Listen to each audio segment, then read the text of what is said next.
హైదరాబాద్ ఉప్పల్ బగాయత్లో 10 ఎకరాల్లో 98 కోట్లతో Malkajgiri municipal corporation భవన నిర్మాణానికి త్వరలో శంకుస్థాపన చేయనున్నట్లుగా కాంగ్రెస్ నేతలు తెలిపారు. మధు యాష్కి గౌడ్, పరమేశ్వర్ రెడ్డి, వజ్రేష్ యాదవ్ స్థలాన్ని పరిశీలించారు. ఈ సందర్భంగా మధు యాష్కి గౌడ్ గత ప్రభుత్వంపై విమర్శలు చేస్తూ కాంగ్రెస్ ప్రభుత్వం అభివృద్ధికి పెద్ద ఎత్తున నిధులు కేటాయించిందన్నారు. సీఎం రేవంత్ రెడ్డి సమక్షంలో త్వరలో శంకుస్థాపన జరగనుందన్నారు.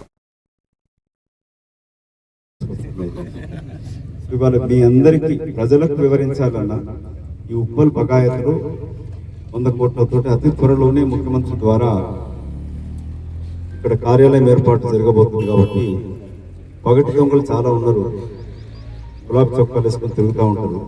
సొమ్మొక్కటి ఒక్కొక్కటి లాగా ఇవాళ ముఖ్యమంత్రి గారు నిధులిస్తా ఉంటే నిన్నే చూసిన కుమార్కుంట చెరువు దగ్గర అక్కడ గుర్రపు డక్కలను తీసేస్తా ఉంటే ఈ బీజేపీ వాళ్ళు టీఆర్ఎస్ వాళ్ళు వచ్చి ఫోటో దిగినారు. అక్కడ ఏమి పని మొదలు పెట్టి మా ఎమ్మెల్యే తీసి వదిలిపెట్టాడు. ప్రభుత్వం మాదిరా మాకు ముఖ్యమంత్రి ఇచ్చుడు నిధులు ఇచ్చుడు పని మొదలు పెడతా ఉంటాం.